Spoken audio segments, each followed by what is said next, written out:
The Volunteer Super Spy: How a German Businessman Stole the Newest U.S. Missile for Moscow. In an effort to save his construction company from going under, Manfred Ramminger volunteered to become a Soviet agent. Soviet intelligence offices were used to agents who were ideology-driven. Many super spies obtained top-secret information motivated by the political beliefs and, what they saw as, working for the good of mankind. Others were in it for the money.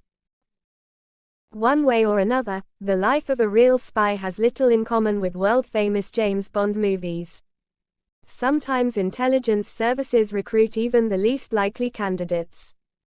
Something like that happened in the late 1960s when Manfred Ramminger, a German architect, race car driver, and playboy, volunteered to steal the newest U.S. missile for the USSR. Even more incredible was that he shipped it over to the other side of the Iron Curtain via regular mail. Businessman, playboy, Soviet spy. A resident of West Germany, Ramminger had a taste for life's pleasures. As an enterprising architect, he built anything his clients wanted. He was also a playboy craving the attention of women, a race car driver, and a lover of purebred horses. In the 1960s, however, his fortunes took a turn for the worse after gypsum moldings came crashing down in a cinema his company had built. It happened right in the middle of a movie and the whole building had to be redone. Financial ruin loomed for Ramminger, which would certainly force him to fire his secretary and sell his blue Maserati. Neither was part of his plan. The events that followed were the German playboy's desperate attempt to preserve his wealth and luxurious lifestyle. Joseph Linowski, a Polish engineer working for Ramminger, showed up at the Soviet embassy in Rome on August 26, 1966, to say that his firm could get anything for the Russians which they could not legally buy.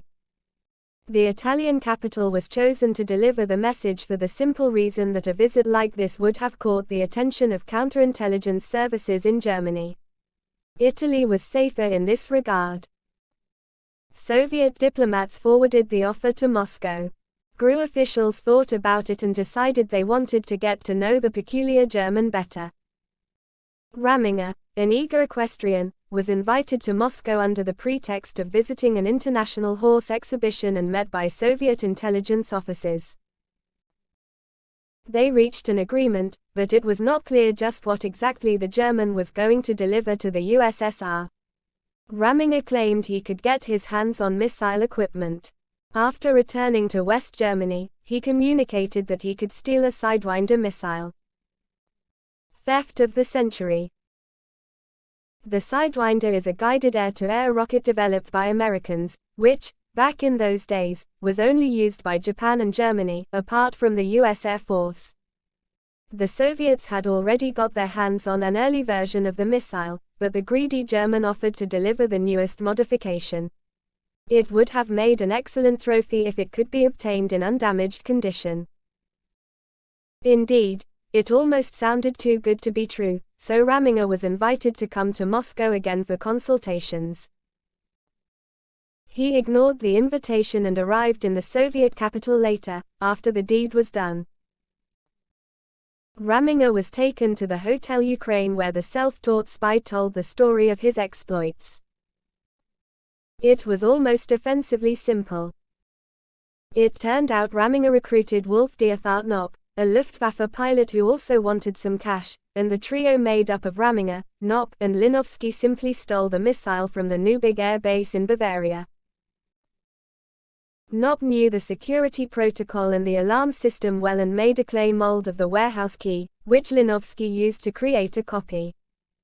Linowski then procured an amateur burglar's kit including picklocks, wire cutters, pliers, etc. While Ramminger rented out a hydraulic lift and a hand trolley.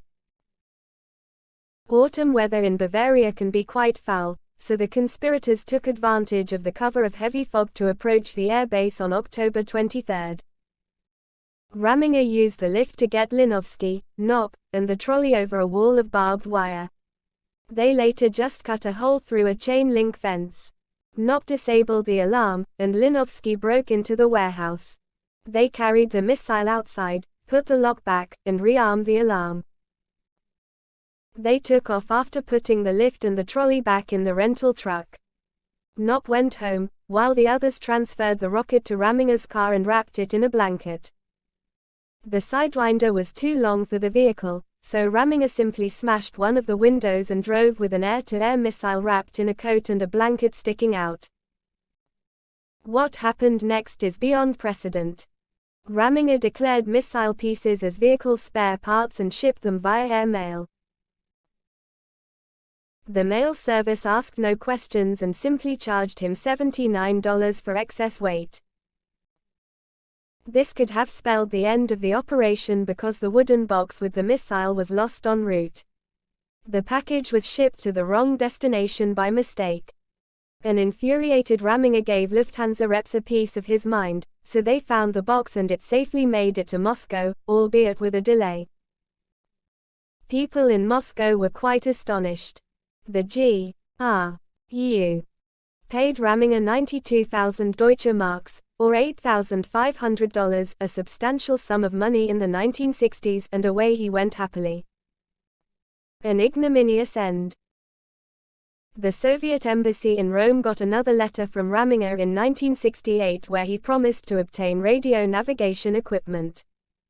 Moscow wanted more details, but yet again, Raminger wasted no time exchanging letters and simply stole the coveted devices from a showroom. He came to Moscow in the summer of 1968, and he did not arrive empty-handed. That, however, was his last success as a spy. In the same year of 1968, Germany's counterintelligence service caught the trio and sent them to court over the Sidewinder theft. It was really their own fault. Knopp was too free with his money, while Linovsky went as far as to tell people in bars what a badass agent he was. They all received almost slap-on-the-wrist sentences though. Raminger and Linovsky got 4 years each, while Knopp got away with just 3 years and 3 months. After he was released, Raminger tried resuming ties with Moscow, but the GRU was not interested in an agent who had blown his cover. The adventurous German was later shot at a parking lot in Antwerp by unknown criminals. It is not exactly clear what happened. It may have been the revenge of the German security services, or, quite likely, Raminger got involved with the mafia. Organized crime is a dirtier and tougher business than organized spying.